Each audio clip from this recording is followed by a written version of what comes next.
Assalamu alaikum dear students, I am Nasir Abbas and I am going to have discussion with about the MCQs of English, a full course. MCQs number 10 is, last night I studied dash unique article about the political turmoil in Pakistan. Option A, B, N, C, the, and option D is 0 articles. देखिए यहाँ पर हमारे पास जो है वो book आया है, बुक इज़ आर्टिकल आया है, article is basically a common noun, और हमारे पास जब कॉमन नाउन आता है तो हम उससे पहले नॉर्मली इनडिफिनिट आर्टिकल को यूज़ करते हैं। अब इनडिफिनिट आर्टिकल एक हमारे पास ए है और दूसरा हमारे पास एन है।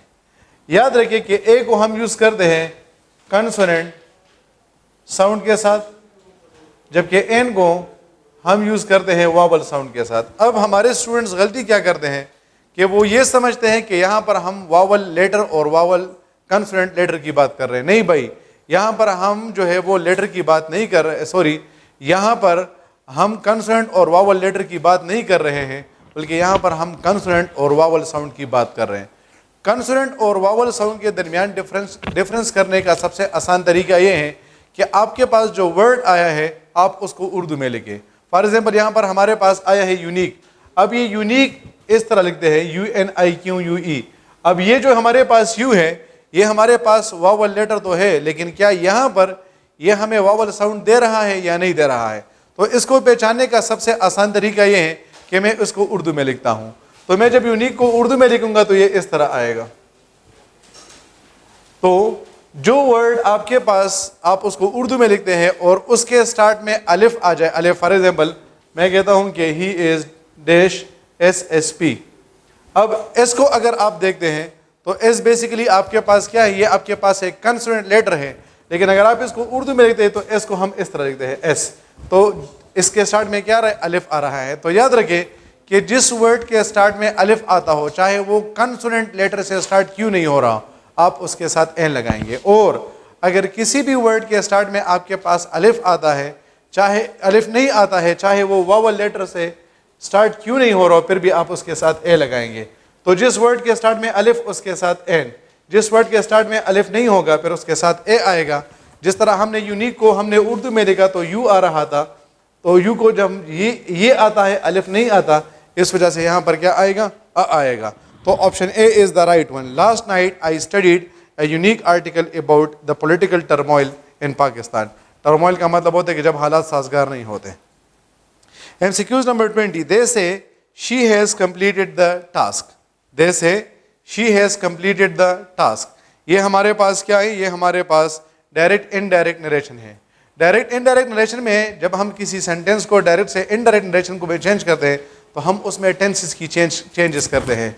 लेकिन हमारे पास 3 सिचुएशंस ऐसे हैं कि जिसमें हम क्या करते हैं, जिसमें हम टेंस को चेंज नहीं करते हैं। 3 सिचुएशंस हमारे पास ऐसे हैं कि जब वो आपके पास डायरेक्ट नरेशन में आएंगे और आप उस सेंटेंस को इनडायरेक्ट नरेशन में चेंज करेंगे तो आप उसमें टेंस की चेंजेस नहीं करेंगे। पहले 2 का ताल्लुक जो है वो रिपोर्टिंग स्पीच के साथ है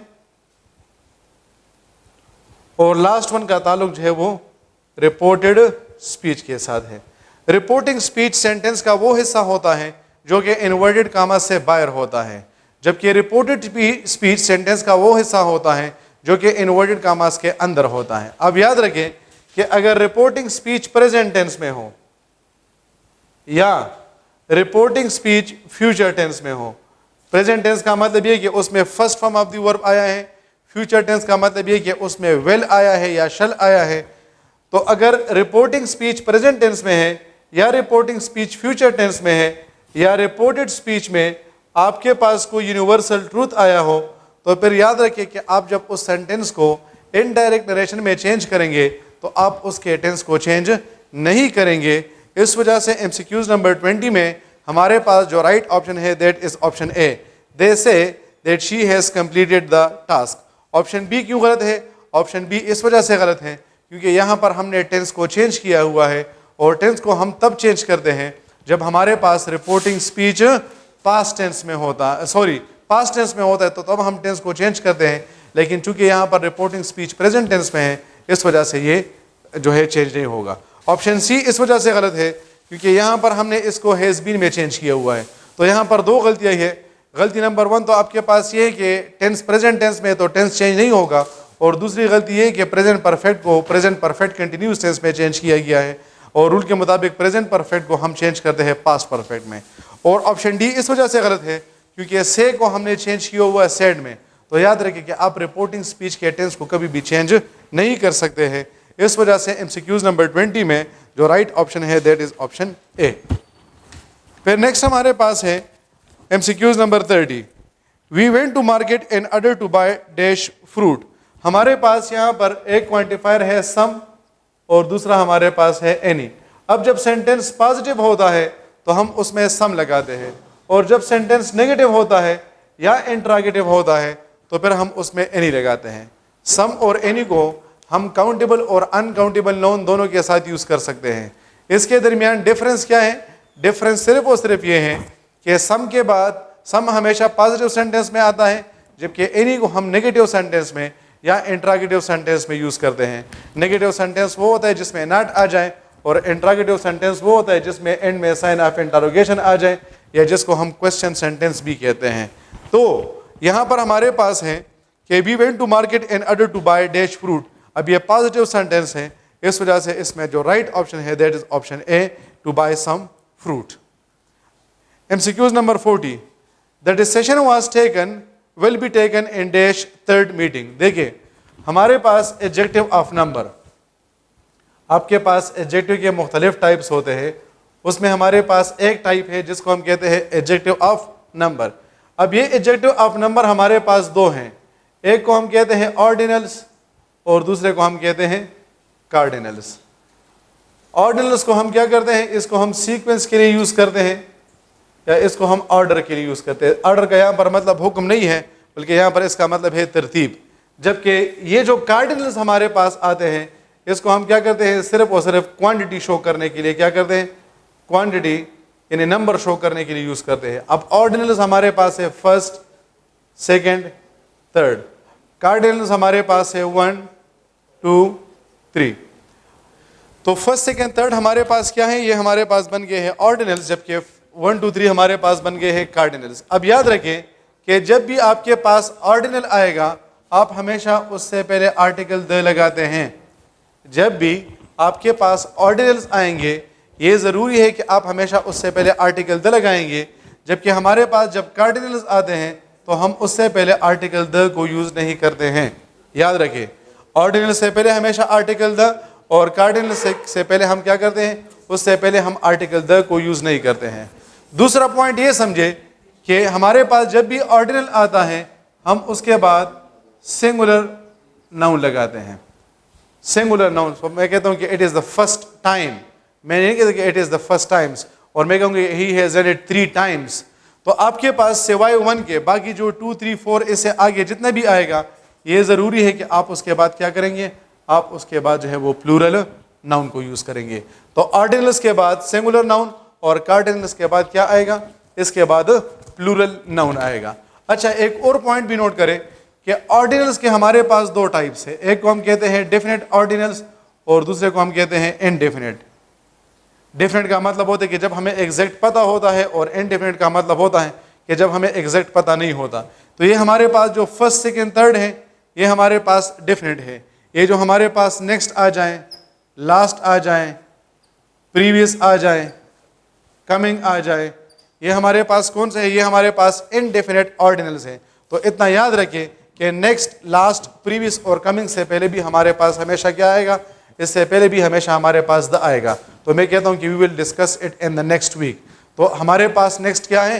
ये हमारे पास इनडेफिनेट ऑर्डिनल्स हैं, इस वजह से इसके साथ भी आर्टिकल द आता है।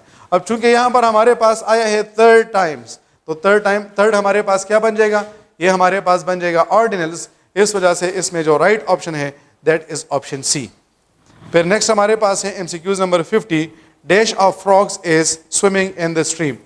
अच्छा, हमारे पास जो है वो ऑप्शंस कौन कौन से हैं? हमारे पास है स्वाम, तो हमारे पास जो बीज का ग्रुप होता है, बीज उसका जो ग्रुप होता है हम उसे क्या कहते हैं? हम उसे कहते हैं स्वाम। फिर नेक्स्ट हमारे पास है क्रू, तो क्रू हमारे पास सेलर्स का ग्रुप होता है जिसको हम सिया कहते हैं। सही है, जो हमारे पास जो है वो किसी समंदरी जहाज़ में होते हैं, हम उसके ग्रुप को क्रू कहते हैं। हमारे पास जो रॉबर्स होते हैं, जो चोर वगैरह होते हैं, उसका जो हमारे पास ग्रुप आता है हम उसे कहते हैं गैंग। और हमारे पास जब फ्रॉक्स का ग्रुप आता है तो फ्रॉक्स के ग्रुप को हम क्या कहते हैं, उसको हम कहते हैं आर्मी। तो फ्रॉक्स का जो आपके पास ग्रुप होगा हम उसे कहते हैं army. That is why in MCQs number 50 the right option is option A. MCQs number 60 any of the dash में सर्व द रिक्वायर्ड पर्पस। देखिए आपके पास जब एनी आ जाए, आपके पास नन आ जाए, ईच आ जाए, एवरी आ जाए, आइदर आ जाए और नाइदर आ जाए, ये आपके पास 6 वर्ड्स अपने, और यहां पर एक और वर्ड लिखते हैं 1। अगर एनी आ जाए, नन आ जाए, ईच आ जाए, एवरी आ जाए, आइदर आ जाए, नाइदर आ जाए और 1 आ जाए, और इसके बाद दूसरा जो वर्ड आया है वो है आपके पास ऑफ। क्या है? ऑफ है। तो फिर याद रखिए कि आपके पास जो नाउन आएगा आप उस नाउन का हमेशा प्लूरल फॉर्म लगाएंगे, जो कि आपके पास जो वर्ब आएगा आप हमेशा उस वर्ब का सिंगुलर फॉर्म यूज करेंगे। ये बड़ा इंपॉर्टेंट और इंटरेस्टिंग पॉइंट है और आप लोग के लिए इंपॉर्टेंट भी बहुत ज़्यादा है। ठीक है कि अगर हमारे पास 1 आ जाए, नन आ जाए, ईच आ जाए, एवरी आ जाए, आइदर आ जाए, नाइदर आ जाए, और उसके बाद जो दूसरा वर्ड आया है वो हमारे पास ऑफ है, तो हमारे पास जो नाउन आएगा वो प्लूरल होगा और जो वर्ब आएगा वो सिंगुलर होगा। क्या मतलब है इसका? मैं सेंटेंस लिखता हूं, one of my friends is coming, one of my friends is coming. तो हमारे पास 1 के बाद देखिए क्या आया है? ऑफ। तो मैंने नाउन कौन सा लगाया है? प्लूरल। वर्ब मैंने कौन सा लगाया है? सिंगुलर। तो इस वजह से जब 1 और नन आएगा उसके बाद जो हमारे पास नाउन आएगा वो प्लूरल होगा और जो वर्ब आएगा वो सिंगुलर होगा। तो MCQs नंबर 60 में ऑप्शन ए है टूल, तो टूल तो हमारे पास सिंगुलर बन जाएगा। फिर ऑप्शन सी हमारे पास है टूल्स, यहाँ पर हमने एपोस्ट्रोफी एस लगाया है, यानी हम इसका पॉजिटिव केस यूज़ करना चाहते हैं, तो हमारे पास पॉजिटिव केस यूज़ करने की कोई ज़रूरत ही नहीं है। ऑप्शन डी भी इसी वजह से गलत है क्योंकि यहाँ पर हमने टूल्स लगाया है और फिर उसके बाद हमने एपोस्ट्रोफी लगाया है, तो इसका पॉजिटिव फॉर्म यूज़ करने की कोई ज़रूरत ही नहीं है। इस वजह से MCQs नंबर 60 में जो राइट ऑप्शन है that is option B. MCQs number 70 he is the dash of the 3 boys. देखिए अगर आपके पास 2 आ जाए 2, तो फिर आप उसके लिए कंपेरेटिव डिग्री को यूज़ करते हैं, और अगर आपके पास 3 आ जाए 3 या 3 से ज़्यादा आ जाए तो फिर आप उसके लिए सुपरलेटिव डिग्री को यूज़ करते हैं।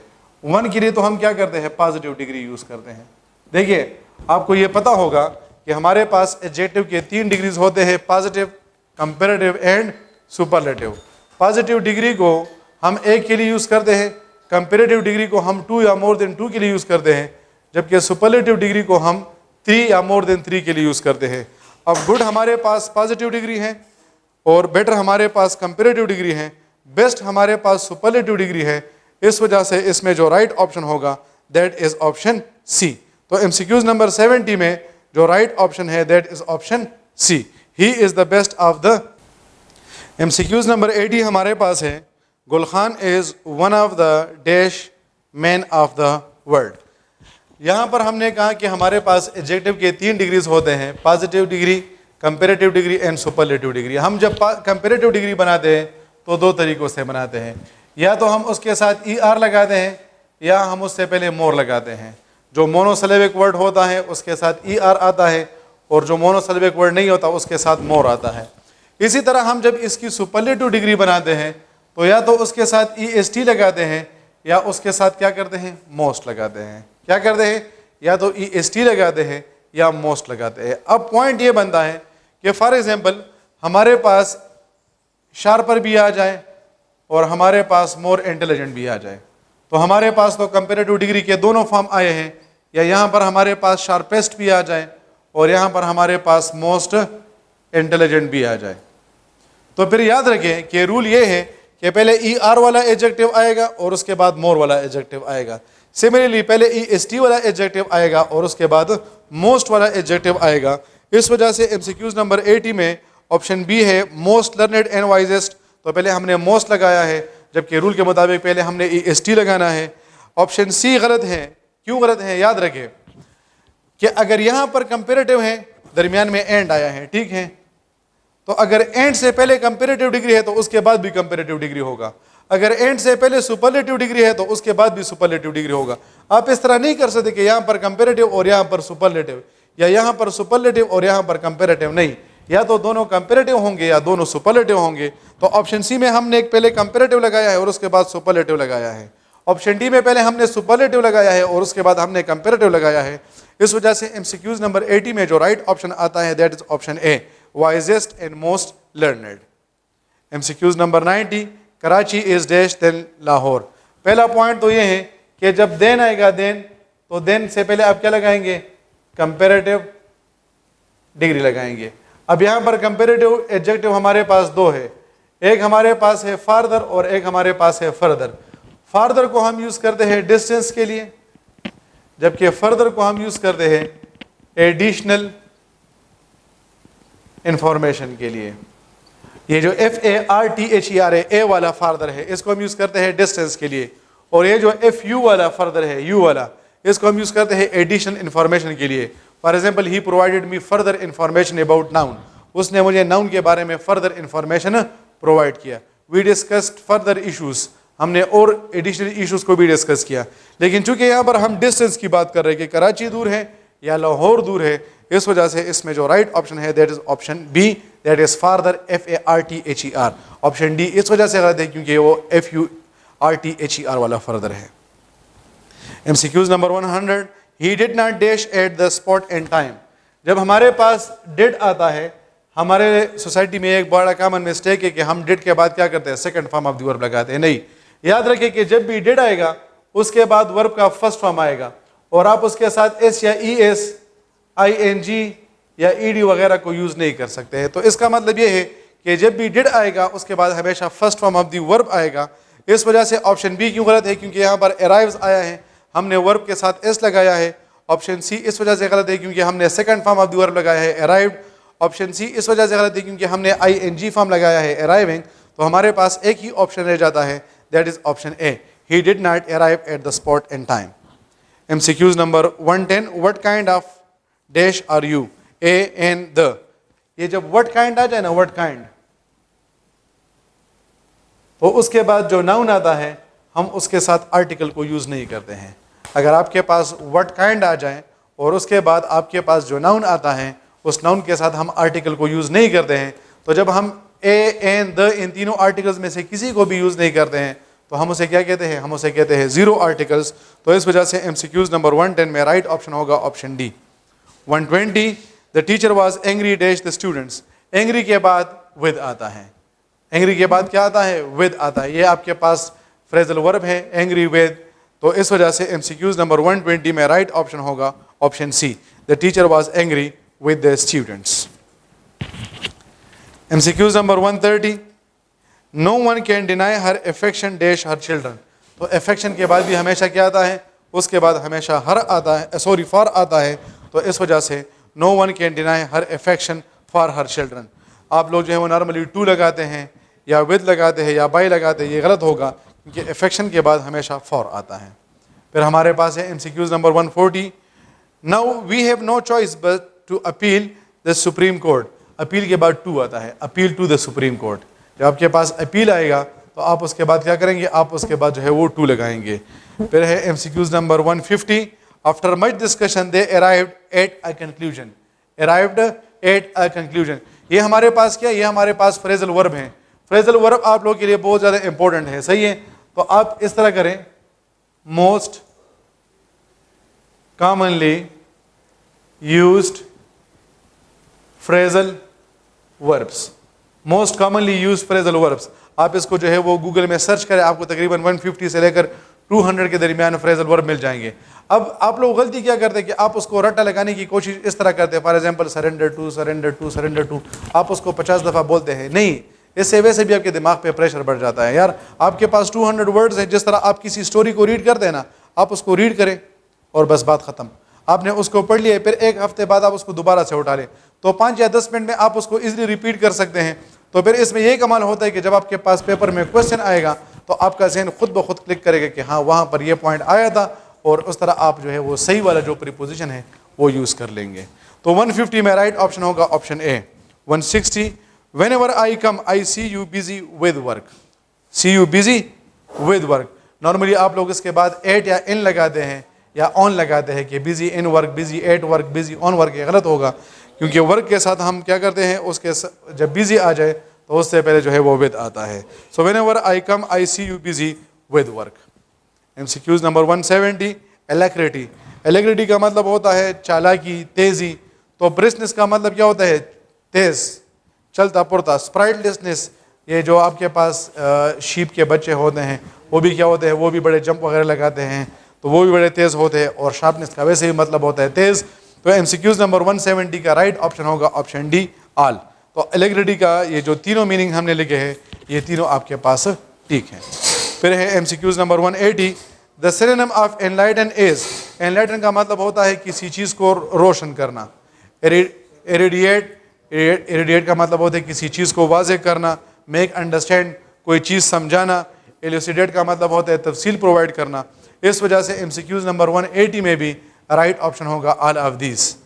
190 गलोर मीन्स, गलोर का मतलब होता है बहुत ज़्यादा तादाद में। इन ग्रेट नंबर्स, बहुत ज़्यादा तादाद में। एबंडेंट, जब कोई चीज़ ज़्यादा होती है।